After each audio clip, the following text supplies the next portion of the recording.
Senhora Presidente, senhores deputados, nos últimos dias, de novo, o dramatismo atravessou a sociedade portuguesa, como acontece quando somos confrontados com a fatura dos excessos e dos desequilíbrios que acumulamos. Vivemos momentos de grandes perigos e dificuldades.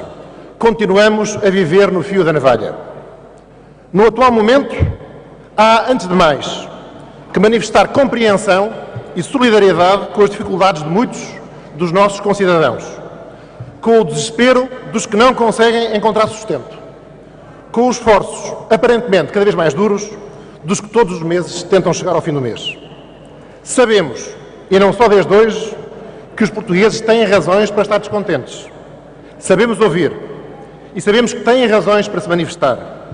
Mas é preciso dizer claramente que essas razões têm também como determinante decisiva o facto de, durante muitos anos, ter sido ocultada aos portugueses a verdadeira situação do país, por governantes que continuavam a vender ilusões de prosperidade e de crescimento, enquanto cultivavam o endividamento e a miséria.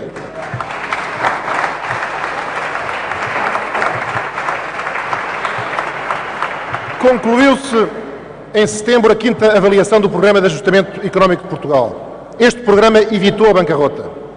Sem ele, a situação dos portugueses seria hoje muito pior, com sacrifícios e privações bem mais duros.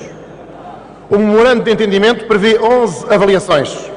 Estamos a meio do programa, a meio da ponte, e obtivemos aprovação no 5º exame de avaliação, o mais exigente. O que conseguimos até agora foi muito, e parecia impossível há um ano. Os portugueses recuperaram parte significativa da credibilidade junto dos financiadores de quem dependemos para proteger o nosso modo de vida, em particular os mais pobres, vulneráveis e desfavorecidos. A poupança interna aumentou e, apesar dos ventos contrários de fora, as exportações cresceram para 35% do PIB. Com a queda das importações, o saldo da balança de bens e serviços será positivo já este ano, a primeira vez em muitos anos. No último ano, fizemos baixar as taxas de juros. A dívida portuguesa foi, desde janeiro de 2012, aqui em todo o mundo, apresentou melhor desempenho em termos de baixa de taxas de juros. Com esforço, com sacrifícios, temos vindo a cumprir o acordado e a restaurar a credibilidade internacional. Só isto permitiu alterar as metas do programa em acordo com o FMI, a Comissão Europeia e o BCE. E isto é fundamental, pois só o cumprimento do programa permite continuar a solver os nossos compromissos. Só ele permitirá superar os desequilíbrios e os bloqueios do país. Só ele permitirá recuperar definitivamente a credibilidade, evitando o destino bem atual de países como a Grécia. Só tal cumprimento permitirá recuperar a nossa liberdade e a capacidade de ação. E não podemos permitir que, uma vez mais, por irresponsabilidade, falta de alerta ou precipitação, tudo seja deitado a perder, que seja desbaratado o que conseguimos, o resultado dos enormes sacrifícios que os portugueses vêm fazendo.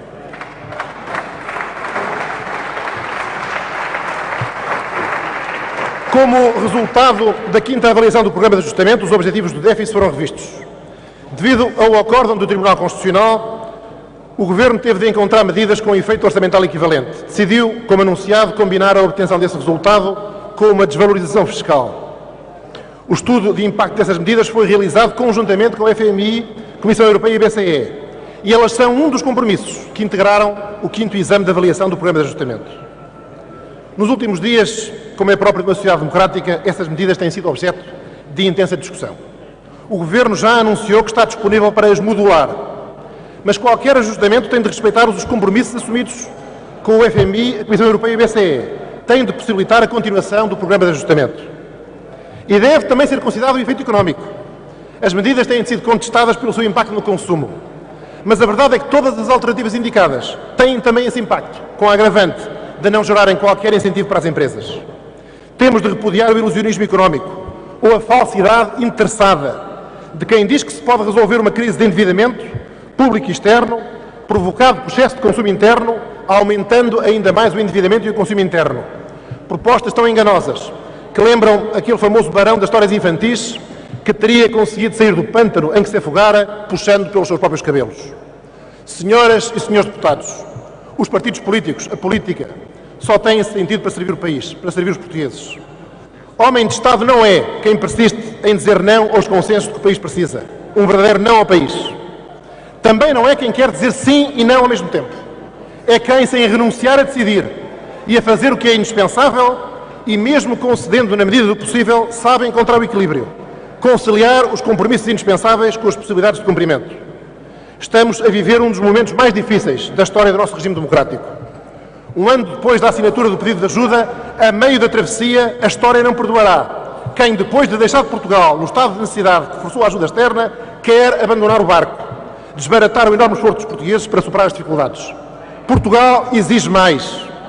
Exige o repúdio de declarações incendiárias de protesto só pelo protesto para derrubar o governo, para destruir o ativo fundamental de estabilidade política, que nos distingue de outros países e sem o qual, não tínhamos dúvidas, daqui a 6 meses ou um ano estaríamos todos pior, muito pior.